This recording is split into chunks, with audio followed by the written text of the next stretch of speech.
네, 하나님 말씀 보겠습니다. 하나님 말씀 에베소서입니다. 에베소서 5장 25절로 32절까지의 말씀. 지금 줌 기도회가 진행 중이라 이 줌 기도회가 진행되는 동안에는 지금 성령님에 관한 어떤 말씀들을 좀 함께 나누고자 합니다. 에베소서 5장 25절로 32절까지의 말씀. 한 절씩 교독합니다. 제가 먼저 읽겠습니다. 그런즉 거짓을 버리고 각각 그 이웃과 더불어 참된 것을 말하라. 이는 우리가 서로 지체가 됨이라.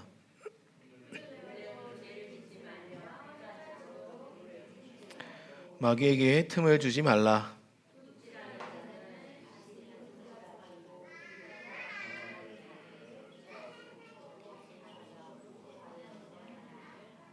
무릇 더러운 말은 너희 입 밖에도 내지 말고 오직 덕을 세우는 데 소용되는 대로 선한 말을 하여 듣는 자들에게 은혜를 끼치게 하라.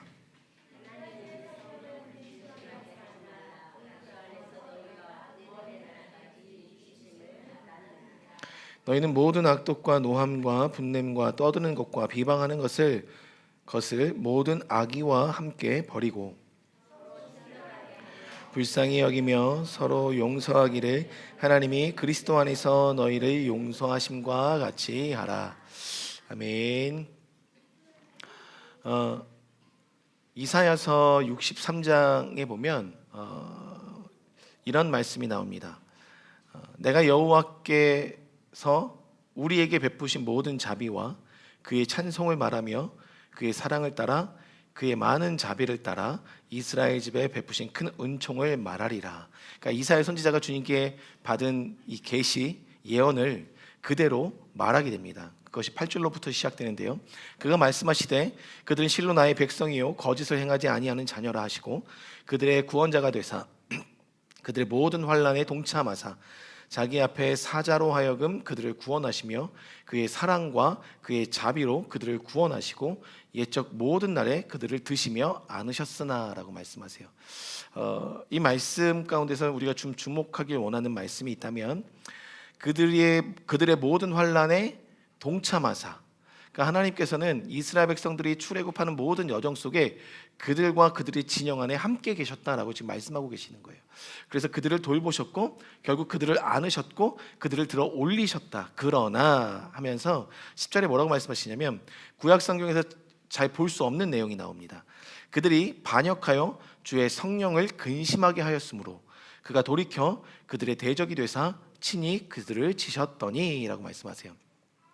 구약 성경에 보면 성령의 능력은, 성령의 일하심은 어떤 한시적인 영역에서 갑작스럽게 나타나는 어떤 하늘로부터 부어지는 능력처럼 이야기가 되고 있는데, 하나님께서 오늘 말씀하신 것은 태초에 하나님의 신이 그 수면 위에 운행하신 것처럼 이들의 행진 가운데도 주님께서는 늘 함께 계셨습니다 라고 고백하고 있어요.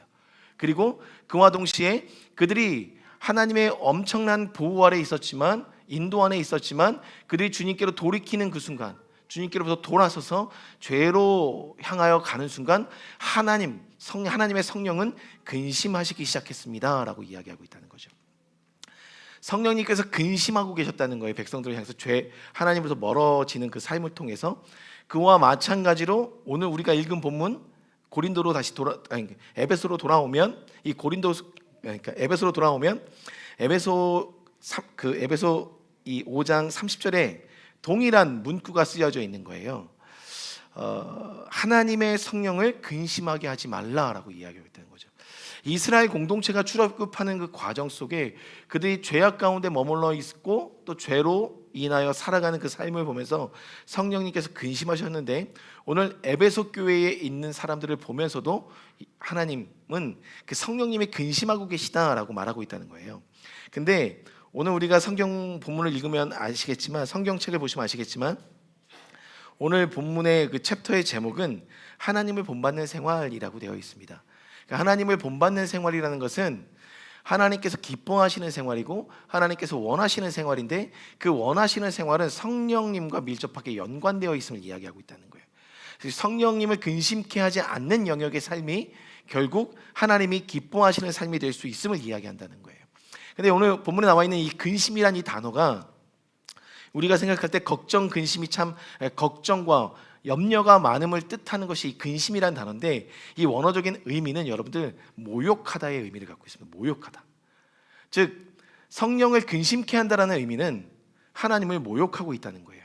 왜 하나님을 모욕하는 삶이 될 수 있냐?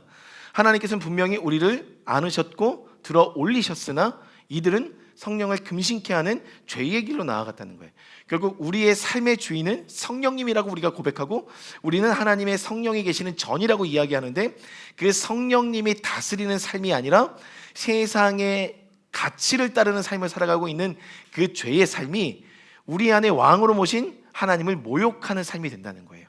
결국 그 모욕함이 우리에게 전달되는 근심하신다, 성령님이 근심하신다라고 표현하고 있는 거죠. 그런데 여러분들이 분명히 아셔야 될 것은, 오늘 우리가 죄를 짓고 살아가고 있는 것은 결국 하나님을 모독한다는 거예요. 그걸 아셔야 됩니다. 하나님이 세상으로 하여금 나의 죄된 삶을 통해서 모욕당하고 계시는 순간이 우리가 죄를 짓는 순간이고, 그것을 우리에게는 어떻게 표현한 거냐면 성령님이 근심하고 계시다라고 표현하고 있다는 거죠. 그러니까 우리는 사실상 성령님을 기쁘게 해드리는 삶이 우리의 인생인데, 어찌 보면 우리가 아무렇지도 않은 듯 죄를 짓고 살아가는 그 삶의 영역들이 그 순간순간이 주님을 모욕하는 순간이 되고 있음을 우리는 기억해야 할 것입니다.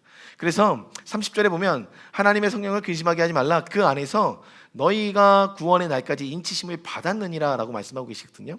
성령님께서 무슨 일을 하고 계시냐면, 구원의 날이라고 하는 것은 주님의 재림하시는 그 마지막 때에 모든 만물들이 심판을 받게 되는 그 때까지 우리를 인치셨다는 것은 보호하신다는 거예요, 성령님께서.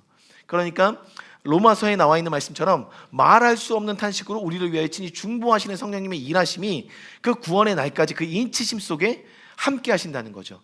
근데 그 가운데 우리가 죄를 짓고 살아가는 삶의 영역 속에 주님은 모욕을 당하시고 그로 인하여 근심하고 계시다라는 거예요. 그러니까 우리가 하고 싶은 말이 뭐냐, 성령님께서 모욕당하지 않는 죄의 삶을 끊어내는 것, 그것을 말씀하고 있다는 거예요. 즉 그것이 성령님을 기쁘게 하는 삶이다라고 말씀하고 있는 거죠.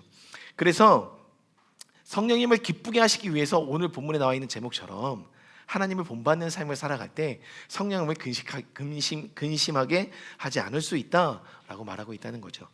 그러면 하나님을 본받는 삶을 무엇으로 말씀하셨을까? 성령을 기쁘시게 하시는 삶을 성경에서 무엇으로 말씀하셨을까 했을 때 오늘 본문의 내용이라는 거예요. 그러면서 25절을 시작하고 있는 것입니다. 그렇게 보았을 때 25절에 가장 먼저 이야기하신 것이 거짓을 버리라라고 이야기. 이 거짓의 영역이 성령님을 근심케 한다는 거죠. 근데 여기서 거짓을 말한다는 것은 왜곡시킴을 의미합니다. 우리가 누군가를 속이는 것을 말하는 게 아니라 있는 그대로의 사실을 왜곡시키는 것을 거짓이라고 이야기해요. 그래서 거짓을 말하지 말고 그 다음에 뭐라고 말씀하세요? 25절에 그 이웃과 더불어 참된 것을 말하라. 즉 에베소 교회 안엔 거짓이 있었다는 겁니다. 그리고 그 거짓 때문에 성령이 근심하고 계셨다는 거예요. 그러니 이제는 거짓을 버려라, 그 공동체에게 던져주시는 말씀이에요. 그리고 나서 참된 것을 말하라 라고 이야기하세요. 여기서 참된 것을 말하라 라는 것은 어렵게 생각하지 않으셔도 좋을 것 같아요. 진실함으로 대하라는 의미가 아니라 어떤 상황과 환경 가운데 벌어진 일들을 전달함에 있어서 팩트만을 전달하라 라는 거예요. 벌어지고 있는 현상에 대해서 진실, 그러니까 일어난 사실만을 이야기하라, 이것이 참된 것을 말하다의 의미예요.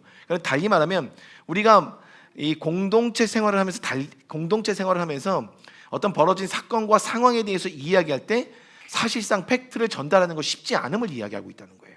왜 그럴까? 왜 팩트를 전달하는 것이 어려울까? 라고 했을 때 제가 어떤 상담가의 글을 보았어요. 그 상담가가 이렇게 이제 글을 시작합니다. 신체의 성장은 음식물을 섭취하죠.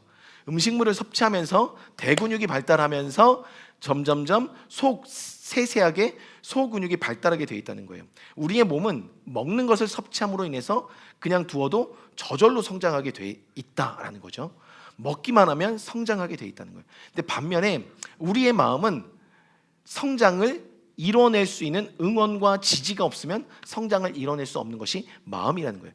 그렇게 따지면 마음에도 근육이 있다는 거예요. 근데 그 마음의 근육이 자라나려면 지지가 있어야 된다는 거예요. 근데 이 마음의 근육이 자라나는 시발점이 어디냐? 감정의 발달로부터 이 마음이 자라난다는 거예요. 그래서 우리 감정의 발달의 시작은 쾌 혹은 불쾌로 나눠져 시작한다는 것입니다.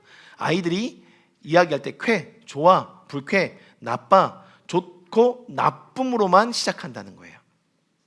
그래서 좋고 나쁨으로 시작하는데 여러분들 우리가 어른들한테 이런 말씀 되게 잘 쓰잖아요. 이 사람은 좋고 싫은 게 분명해 라는 말 잘 쓰잖아요. 근데 진짜 좋고 싫은만 분명하고 그 분명한 게 삶에 녹아지지 않으면 그 사람은 성인 아이가 된다고 이야기하는 것입니다. 그러니까 이거 좋아, 나빠로 시작해서 자라나면서 여기서 무엇라고 말씀하고 있냐면 좋다라는 감정은 거기서 분할을 일으킵니다. 즉 우리가 세포가 분열해야지 성장하는 것처럼 마음도 분할을 일으키는데 그 분화가 어떻게 이렇게 일으켜지게 되냐면 좋다라는 감정은 행복하다, 사랑스럽다라는 마음으로 분화가 된대요. 그러니까 확장이 되는 거죠. 그리고 나서 행복하다라는 이 마음은 또 분화를 시작하기 시작하는데 은혜와 기쁨의 감정으로 또 분화를 한다는 거예요. 그러니까 좋다라는 감정에 머물러 있지 않고 이것이 계속 행복함과 사랑스러움, 행복함은 은혜와 기쁨으로 이 감정이 분화해야, 즉 분열해야, 그래야 우리의 마음에도 근육이 생긴다는 거예요. 그러니까 하나의 감정은 계속해서 분화와 분할을 거듭하면서 세심한 감정의 근육으로 성숙해진다는 거예요. 마찬가지로 불쾌, 나쁘다라는 감정도 동일한 과정을 거쳐서 성장한다는 거죠. 근데 이런 감정의 분화가 마음의 근육인데 이 근육은 저절로 일어나지 않는다는 거예요. 마음의 근육은. 그래서 이렇게 말씀하십니다. 감정의 분화는 누군가가 알려주고 인정해줄 때 다음 단계의 감정으로 넘어간다. 어린 시절 주 양육자가 아이의 감정을 알아주고 공감해 주어서 성숙해지는 것이고 성인이 되어서는 나 스스로가 나 자신을 알아주면서 더욱 더 성숙해지는 것이다. 그러나 좋고 싫음이 분명한 사람이라는 말은 자랑할 것이 아니다라고 이야기해요. 좋고 싫은 것은 어린아이의 심성이라는 거예요.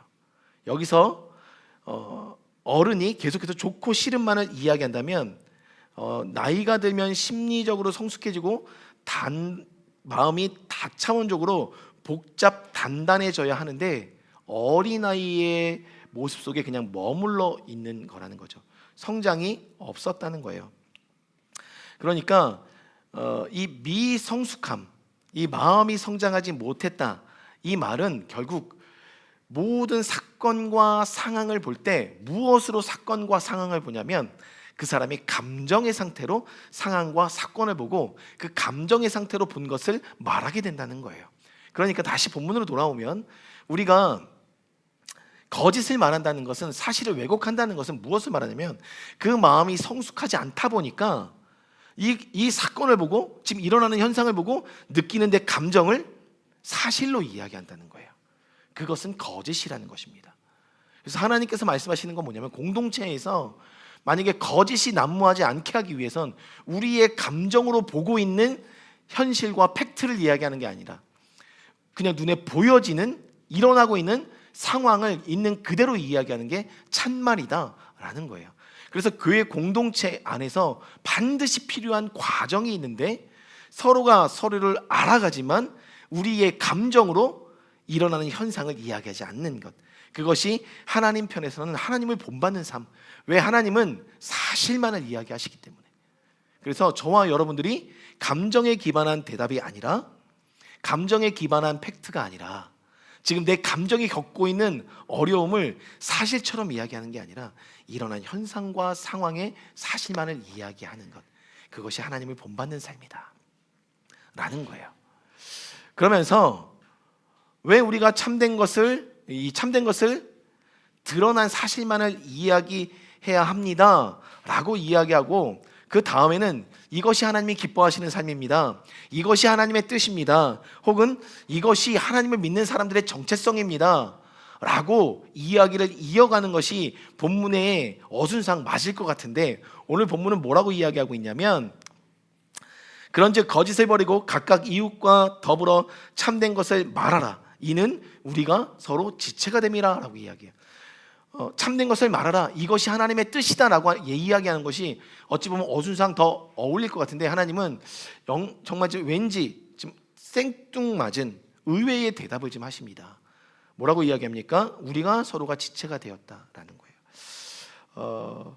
그러니까 여기서 여러분들 우리가 분명히 알아야 될 것이 있습니다. 하나님의 관심사예요. 하나님의 관심사. 하나님의 관심사, 성령님이 우리의 삶 가운데 오신 이유. 고린도전서에 보면, 고린도전서 11장에 보면 은사장이 나오잖아요. 그 은사장에서 이렇게 이야기합니다. 각 사람에게 성령을 나타내심은, 성령의 은사를 부어주심은, 그래서 성령 충만함을 주심은 유익하게 하려 합니다. 근데 여기서 유익은 교회의 유익이에요. 한 사람 개인의 유익이 절대 아닙니다. 먼저는 하나님의 관심사는 하나님의 나라에 있었어요. 하나님을 사랑하라, 즉 하나님의 나라를 우리가 갈망하는 거잖아요. 그리고 나서 내 이웃을 내 몸과 같이 사랑하라. 하나님의 나라에 먼저 관심을 갖고, 그 나라 안에서 나에 대한 관심이 이제는 이웃을 향해 흘러가는 게 하나님의 영적인 법칙이에요. 영적인 사이클이란 말이에요. 그렇게 되면, 그런데 이 성령의 나타나심을 주었다는 것, 은사를 주었다는 것, 성령 충만함을 주었다는 것은 교회의 유익을 말하고 있다는 거예요. 즉 나의 내적인 성령 충만과 외적인 성령 충만은 하나님의 것이기 때문에 하나님의 공동체를 향하여 유익이 되도록 주신 거예요. 여러분에게 주신 은사, 여러분이 지금 그래서 쓰고 있는 그 모든 은사적인 달란트들, 교회의 유익이라는 거예요. 하나님 나라의 유익이라는 거예요. 그런데 여기서 그런 관점에서 하나님은 이야기하신 거예요. 그런 관점에서 지체가 됨이라고 이야기하신 것이 교회의 유익이 돼야 되기 때문에. 근데 지금 여기서 좀 제가 좀 혼란스러웠던 것은 다른 게 아니라, 이 지체라는 말은, 이 지체, 너희는 지체가 되었다라는 이 단어는요, 성경에 보면 너희는 한 몸이니 할 때 그 몸이라는 헬라어가 소마입니다. 소마, 바디를 의미해요.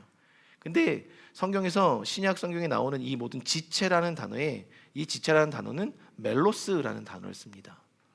이상할이 많지. 몸이 소마인데 소마라고 쓰지 않고 지체, 멜로스라고 해요. 근데 이 멜로스의 의미는 서로 연결된 몸이라는 의미를 갖고 있어요. 그런데 여러분도 아실 것처럼, 여러분들 이 서창에 사시는 분들 가끔 보셨을지 모르겠어요. 서창에 보면 노란 그 스타렉스 하나가 이렇게 막 지나다니는데, 거기에 보면 멜로스라고 써 있습니다. 그리고 멜로스 음악 학원이라고 써져 있어요. 이 멜로스라는 의미가 악보라는 의미를 갖고 있고 선율이라는 의미를 갖고 있어요. 그러다 보니까 헬라어에선 이 멜로스를 음악으로 봅니다. 음악. 그래서 음표, 기호로 봅니다. 그래서 고대 그리스에서는 이 멜로스라는 단어가 구성되는 방법이라는 의미를 가졌고, 이것이 점점점 발달하면서 어떤 의미를 가졌냐면 그러니까 하모니아, 그래서 음의 질서, 리드모스, 그래서 움직임의 질서, 즉 선율을 의미하고, 이 선율들이 담긴 것이 무엇입니까? 악보예요. 악보. 그러니까 멜로스, 너희는 서로 지체가 되었느니라, 우리는 서로 지체가 되었느니라, 우리는 서로 멜로스가 되었느니라, 우리는 서로 악보가 되었느니라 라는 거예요. 이게 악보적인 관념으로 보면, 개념으로 보면, 하나님께서 이 진리에 지금 이 교회를 세우시고 무엇을 하시는 거냐면, 하나님의 뜻을 나타나기 위해 즐거이 예배하는 교회라는 악보를 만드신 거예요. 그 악보를 만드시고 하나님께서 처음부터 박자를 정하셨습니다. 근데 그 박자가 뭐냐? 이 교회의 템포예요. 이 교회의 템포고, 그 악보 안엔 모든, 보니까 제가 그러면서 찾아보니까 4분음표, 8분 쉼표, 점 4분음표, 2분 쉼표, 샵, 높은 음자리, 도돌이표, 점 2분음표, 4분 쉼표, 제자리표, 8분음표, 5음표, 8분 5음표, 온심표, 내림표, 낮은 음자리, 늘림표, 스타카토, 크레센도, 포르테, 메조피아노, 박자, 표, 끝 세로줄, 뭐 너무 많아요.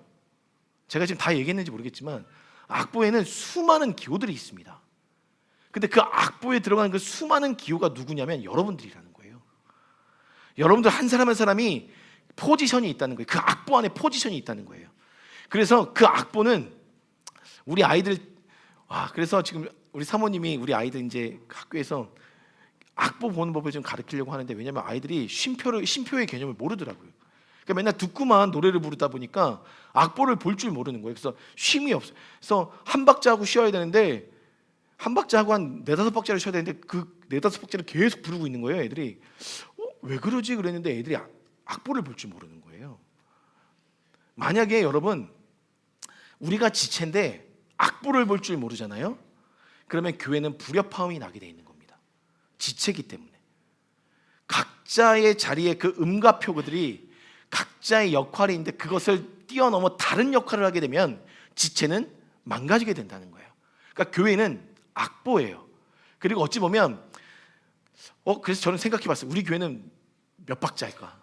하나님이 몇 박자로 교회를 지으셨을까? 여러분 몇 박자 같습니까? 지금의 모습은 4분의 4박자는 아닌 것 같아요. 왠지 4분의 3박자나 8분의 6박자 정도? 근데 8분의 6박자를 볼 때 약간은 신나게 부를 수 있는 단계의 박자 정도? 근데 그 박자를 누구로 명하셨냐면 목사더라고요. 처음 시작이기 때문에. 그 템포를 목사가 알아요. 왜요? 부르심을 알기 때문에. 그리고 우리 교회의 악보의 이름은 즐거이 예배하는 교회예요. 왜 하나님께서 그렇게 이름을 지으셨을까? 거기에 하나님의 마음이 담겨져 있기 때문에, 이 교회를 향한 이 노래의 의미가 담겨져 있기 때문에 하나님께서는 우리 교회의 악보에 이름을 뭐라고 적으셨냐면 즐거이 예배하는 교회라고 적으신 거예요. 그리고 나서 박자를 8분의 6박자로 하고 이제부터 이 박자에 맞춰서 하나씩 음을 집어넣을 거야. 쉼표, 8분 쉼표, 4분 쉼표, 점, 되돌이표, 도돌이표, 그 모든 것이 어린아이들 한 사람 한 사람 누구나 예외할 것 없이 다 집어넣으셨다는 거예요. 그래서 그것이 완성되는 날 하나님께서 연주하시겠죠. 기뻐하심으로 연주하시겠죠. 우리가 내는 하모니를 주님께서 기뻐하시겠죠. 그러나 이것이 미완이지만 우리에게 미완이지 하나님께는 미완이 아니에요. 하나님은 이미 그 악보를 완성해 두셨어요. 왜? 지체라고 하셨기 때문에. 완성해 두셨고 그 완성해 두신 그 악보를 우리가 지금 밟아 나가서 너는 이때 소리를 내야 돼. 넌 이때 쉬어야 돼. 너는 이때 모든 사람이 쉴 수 있게 그 자리에 머물러 있어야 돼. 이때 너는 좀 더 크게 내도록 사람들을 격려해 줘야 돼. 그 모든 음표로 여러분들이 자리 잡고 있다는 거예요. 그게 멜로스, 그게 교회라는 거예요. 그렇기 때문에 이 교회의 작곡과 작사가는 하나님이십니다. 그리고 하나님이 작곡하셨고 작사를 다 써놓으셨어요. 그래서 그 가사를 다 써놓으셨는데 때론 우리가 그 가사를 잘못 이해해서 다른 감정으로 다른 말로 전하고 있다는 거예요. 마치 미성숙한 아이처럼 우리의 감정대로 하나님이 적으신 노래의 악보를 전하고 있다는 거죠. 그러니까 일어난 그대로의 팩트를 말하는 것, 그것이 이 악보를 온전히 써서 주님께 올려드릴 수 있는 우리 교회의 모습이라는 거예요. 그러니까 하나님께서는 원하십니다. 하모니를 원하세요. 아름다운 하모니를 원하세요. 이 즐거이 예배하는 교회라는 이름에 아름다운 하모니를 원하고 계시는 것이 이 교회를 향하신 뜻, 그것이 하나님을 본받는 삶, 성령을 근심케 하지 않는 삶이라고 이야기하고 있다는 거죠. 그리고 나서 오늘 본문에 또 한 가지를 이야기합니다. 우리가 너무나도 잘 알죠. 우리 26절, 27절 한번 다 같이 읽어볼까요? 누구도 예외는 아니기에 한번 읽어보겠습니다. 시작. 분을 내어도 죄를 짓지 말며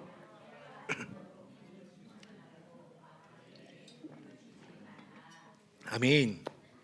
우리가 이번 주에 이 성령의 소욕을 놓고 계속해서 줌에서 기도할 때 몇몇 분은 이 분냄에 대해서 이야기하셨어요.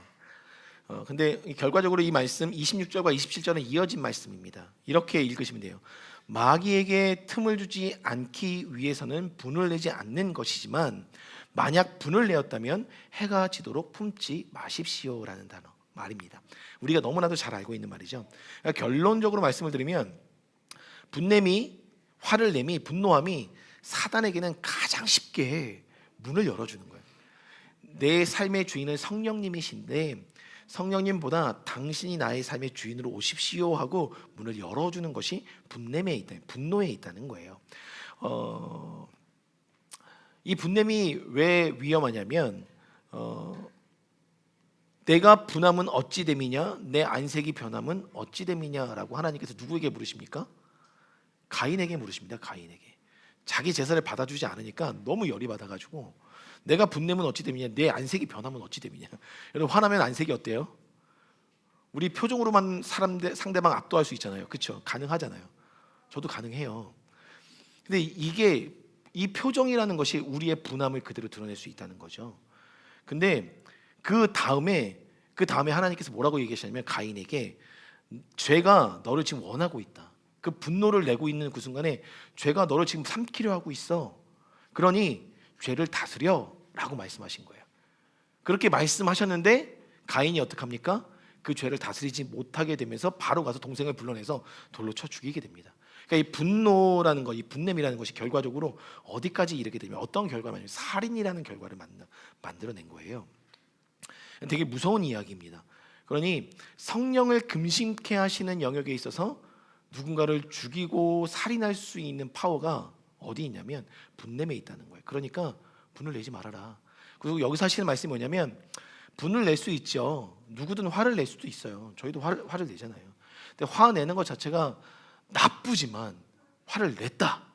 그러면 그 순간에 그것을 지속적으로 마음에 두지 말라는 겁니다. 해가 지도록 품지 말라는 것은 이 분냄의 영속성을 갖지 말라는 거예요. 이 분을 계속해서 품고 있다 보면 결국 그 분의 결과가 누군가를 죽이게 된다는 거죠. 그러니까 이것을 빨리 풀어내셔야 됩니다. 가장 좋은 건 이 이후에도 말씀을 드리겠지만 하나님께 드리는 거죠. 하나님께 기도하는 거죠. 근데 이게 화가 나면 바로 기도가 안 나와요. 그래요?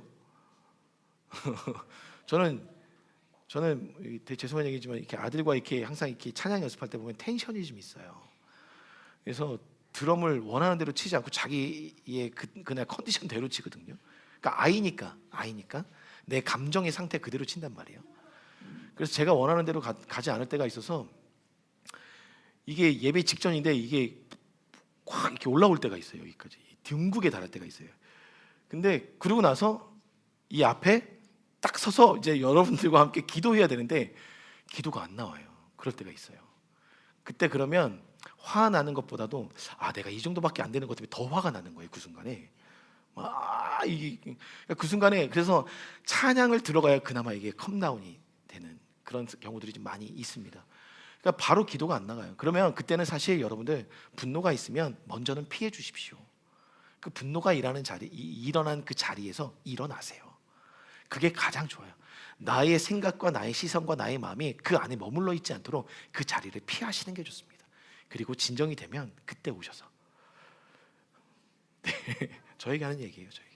예배 직전에 그러니까 그게 쉽지 않아요. 나갔다 올 수도 없고 그런 부분들이 있다는 거예요. 근데 이것이 누군가를 죽일 수 있다는 겁니다.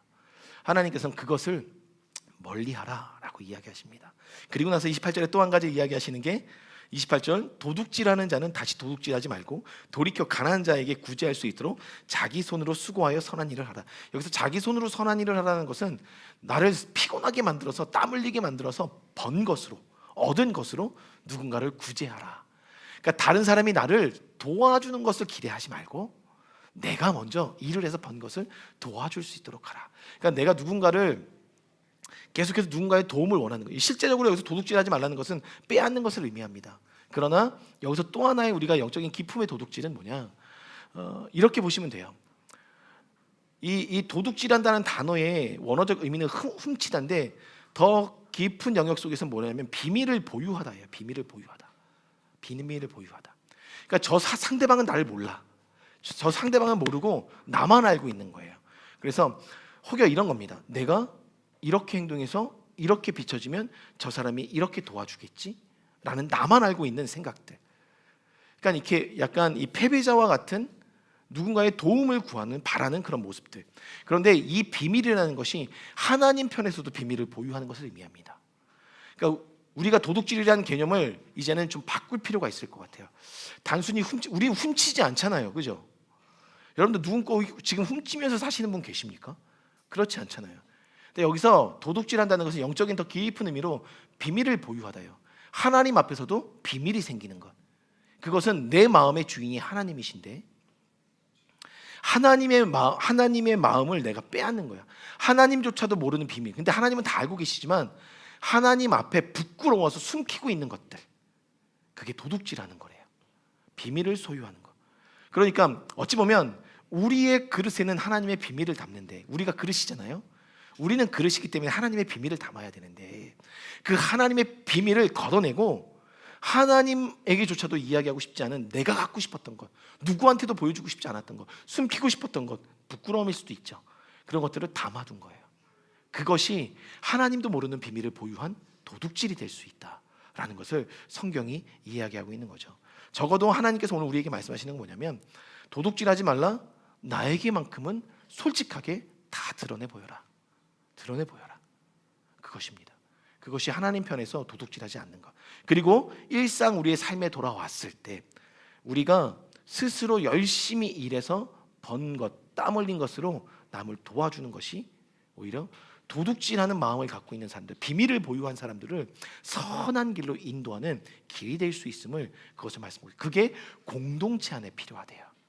그러니까 누가 도와주기를 바라는 공동체가 아니라 내가 더해서 내가 도와줄게. 이것이 공동체에게 원하시는 하나님께서 하나님을 본받는 삶이다라고 이야기하고 있다는 거죠. 그리고 나서 29절에 또 얘기하면, 성령을 금식케 하지 않는 또 하나의 것, 무릇 더러운 말은 너희 입 밖에도 내지 말고 오직 덕을 세우는데 소용되는 대로 선한 말을 하여 듣는 자들에게 은혜를 끼치게 하라라고 말씀하고 있어요. 여기서 더러운 말은, 여러분 더럽다라고 하면 뭐부터 생각나십니까? 이 혐오스러운 것이 생각나잖아요. 막 징그러운 것이 지금 생각나잖아요. 막 이렇게 썩어서 냄새가 진동하는 것들이 지금 생각나잖아요. 그런 의미도 있지만 여기서 더러운 말을 하지 말라라는 말은 무가치한 말, 의미 없는 말, 무의미한 말. 그래서 우리가 되게 습관적으로 막 주문처럼 계속 반복하는 말들 있잖아요. 역시 여러분들 혹시 그런 거 있습니까? 내가 스스로가 지금 당황하면 나도 모르게 튀어나오는 말들, 막 부끄러워서 튀어나오는 말들이 있습니까? 막 이렇게 스스로. 저는 그런 게 좀 있어요. 옛날 생각하면 이렇게 오그라들 것 같고 너무 부끄러워서 나오는 말들. 근데 그게 우리 안에 있는 무가치한 말들이라는 거예요. 의미 없는 말들. 그것들을, 그리고 대화 속에, 다른 사람들과 대화 속에서 계속해서 다른 말들을 하고 의미 없이 계속 가볍게 농담 던지듯 대화하는 영역들, 그것을 더러운 말이라고 이야기하더라고요. 그런데 그걸 입 밖에 내지 말아라. 교회 안에서, 공동체 안에서 그런 말들은 무의미하다. 내지 말고 덕을 세우라라고 이야기하는데요. 이 덕을 세우다라는 원어를 들여다보면, 이 덕을 세운다는 게 뭐냐면 교회를 세우라라는 말이에요. 그러니까 교회를 세우는 데 있어서 되게 중요한 키가 뭐냐면, 우리 안에 주여 주여 부르는 자마다 다 천국에 갈 것이 아니다라고 이야기한 그 말의 저 의의는 뭐냐면, 주여 주여 무의미하게 주님 주님 불러봐야 그것은 전혀 천국을 소유할 수 있는 부르짖음이 될 수 없다. 믿음을 갖고 부르짖어야 된다라는 의미죠. 마찬가지로 우리의 대화에 무의미한 이야기들이 오고 가는 것이 오히려 교회를 세울 수 없게 만드는 저해 요소가 될 수 있다는 거예요. 그러니까 교회를 아름답게 세우기 위해서 덕을 세우라는 것은 교회를 세우라는 것인데, 그러니까 의미 있는 말들, 즉 상대방을 높이고 나를 낮추는 거, 상대방을 높이고 나를 끝까지 낮추는 거. 우리 그런 거 은근히 이렇게 그 드라마에 보면 그런 거 나오잖아요. 상대방을 칭찬해 주는데, 상대방을 막 높여 주는데 왠지 그 사람을 디스하고 결국 나중에는 누가 높아져요? 자기가 더 높아지는 경우들을 막 이 드라마에서 설정을 되게 많이 보잖아요. 그런 거예요. 그러니까 끝까지 겸손함으로 상대방을 말로써 높여줄 수 있는 자의 위치, 그것이 더러운 말을 하지 않는 거라고 이야기합니다. 그러면서 30절에 성령을 근심하게 하지 말라. 그 안에서 너희가 구원의 날까지 인치심을 받았느니라. 그리고 나서 31절에 보면, 너희는 모든 악독과, 이제 결론을 맺고 있어요. 결론을, 성령을 근심케 하지 말고 결론을 맺고 있는데, 이 결론이 참 의미가 있습니다. 너희는 모든 악독과 노함과 분냄과 떠드는 것과 비방하는 것을 모든 악의와 함께 버리고라고 이야기해요. 여기서 악의라는 것은 악함, 그리고 원한, 해악의 의미를 갖고 있거든요. 근데 이 모든 것을 악의와 함께 버리라라고 이야기하는데, 여기서 우리가 주목하고 싶은 단어는 이 버리고라는 단어입니다. 버려야 됩니다. 버려야 돼. 여러분들 안에 있는 더러운 말들, 그리고 또 분냄들, 그리고 성령님을 근심케 하는 거짓들, 이것들을 버리라고 이야기하거든요. 이거 어떻게 버릴 수 있을까? 너 어떻게 버리셨습니까? 버리셨습니까? 버렸다면 어떻게 버리셨습니까? 이 버리고라는 말의 의미, 어원을 들어가다 보니까 이거 그냥 치워 버려라 이런 의미인데, 그 치워 버릴 때 하나님 편에서 치워 버릴 때는 어떻게 치워 버리냐면 이게 들어 올리다의 개념이 있어요. 들어 올리다. 그리고 이게 상징적으로 소리를 지르다의 의미가 있어요. 버려라 할 때 상징적으로 소리를 지르다, 그리고 들어 올리다의 의미가 있다는 거예요.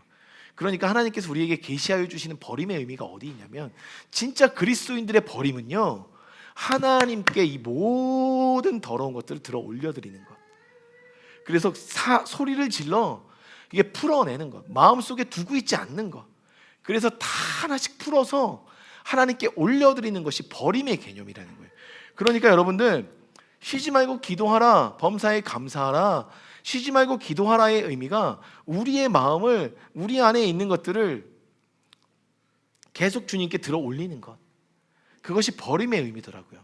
우리가 쉬지 않고 기도하는 영역 속에 우리의 하나님의 의를 구하고 하나님의 나라를 구하는 것도 당연히 있지만, 우리의 어떠함들을 계속해서 주님께 올려드리는 것이 그 순간순간 우리 안에 계속해서 머물러 있었던 죄악들을 버릴 수 있는 것. 그러면 결과적으로 그것이 어떤 의미로 우리의 삶 속에 기쁨으로 다가오냐면, 성령 충만한 은혜로 인해서 우리 안에 기쁨이 넘쳐날 수 있음을 이야기하고 있더라는 거죠. 사랑하는 성도님들, 버리셨으면 좋겠어요.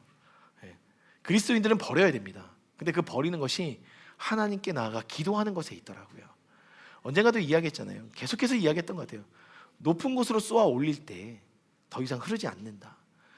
우리의 모든 것들을 주님께 쏘아 올릴 때 그건 흐르지 않는다. 그러나 사람들에게 쏟아내면 그것은 계속 낮은 곳으로 흐를 수밖에 없다. 그러니까 그게 기도더라고요. 하나님은 교회에게 그걸 원하셨더라고요. 교회에 문제가 있느냐, 관계에 어려움이 있느냐, 어떤 상황에 대한 마음의 어려움이 있느냐, 그러면 기도하자. 하나님 앞에 기도해서 쏘아 올리자. 그래야 이 마음 안에 성령이 근심하지 않고 성령이 주인 되신 삶을 살아갈 수 있다라고 이야기합니다. 그래서 32절의 결론적으로 서로 친절하게 하며 불쌍히 여기며 서로 용서하기를 하나님이 그리스도 안에서 너희를 용서하심 같이 하라. 그래서 결국에는 반드시 회복을 이루어라 말씀하고 있는 거예요. 공동체 안에서 회복을 이루어라. 이것이 성령님이 우리에게 원하시는 삶이라는 거죠. 여러분, 우리는 회복을 이루어야 되는 사람입니다. 우리가 악보이기 때문에 그렇죠. 성훈 형제님 오랫동안 지휘하셔서 알 거예요. 지휘할 때 음표 하나하나가 다 무의미한 게 없어요. 하나하나가 다 의미가 있습니다. 근데 그 자리에 있을 때 의미가 있어요. 각자의 자리에 있을 때 의미가 있어요. 근데 이 의미가 헤쳐지는 이유는 누군가가 저는 8번의 6박자, 강 목사는 8번의 6박자를 표현하고 있는데, 나 저 자리에 있고 싶어. 그럼 그때부터 이게 의미가 없어지는 것입니다. 관계가 깨어지는 것입니다. 그리고 거기서부터 이제는 회복을 이루어야 되는 삶의 싸움이 시작되는 것입니다. 근데 하나님은 먼저는 우리에게 원하시는 게 뭐냐면, 악보 그 자리, 그 위치 그대로 그 자리로 돌아가라. 그것이 회복의 첫 번째 키. 그리고 이제는 그 자리에서 하나님께 소리를 올려드리는 것. 그럴 때 회복이 일어날 수 있다 이야기하고 계십니다. 결국은 회복을 이루어라. 여기서 이거만 하고 말씀 마치겠습니다. 사모님 나와주세요. 서로 친절하게 하며 불쌍히 여기며 라고 말씀하셨는데요, 뭐 친절하게 하는 건 다 아실 거예요. 불쌍히 여기다라는 것은 이런 의미입니다. 이미 그 사람한테 드러나서 보이는 것들이 있잖아요. 그래서 저 사람의 연약함들이 보일 때가 있어요. 우리 다 알잖아요. 저의 연약함 다 알고 계실 거예요. 근데 그 불쌍히 여기라는 의미는, 즉 강 목사가 연약해서 드러난 그 저 연약함 다 드러나서 너희들이 다 알고 있는 모든 것 다 그것을 인정해줘라 라는 거예요. 그리고 그것이 설령 나를 찔렀다면 이제는 그것이 그 사람의 연약함이기 때문에 그것으로 마음 아파할 것이 아니라 그를 용서하는 자리로 나아가라는 거예요. 그게 공동체라고 이야기하십니다. 우리 공동체의 시즌이 이제 헤브론의 시즌으로 들어가서 함께 나아갈 때 반드시 성령님께서 임하셔야 되더라고요. 성령님께서 임하셔서 다스려야 공동체가 지어져 갈 수 있는 거예요. 지체가 될 수 있는 거예요. 그러니까 지체가 되었다라는 이 말의 깊은 의미는 성령님이 마디마디를 연결해서 우리의 포지션을 알게 하셔서 그 음표의 위치를 분명히 그 음을 낼 수 있는 자. 근데 그 사람이 빠지면 이 곡은 완성이 되지 않아요. 그게 멜로스의 의미입니다. 그러한 삶으로 나아가시는 저와 여러분들에게 주님의 이름으로 축복합니다. 우리 성찬으로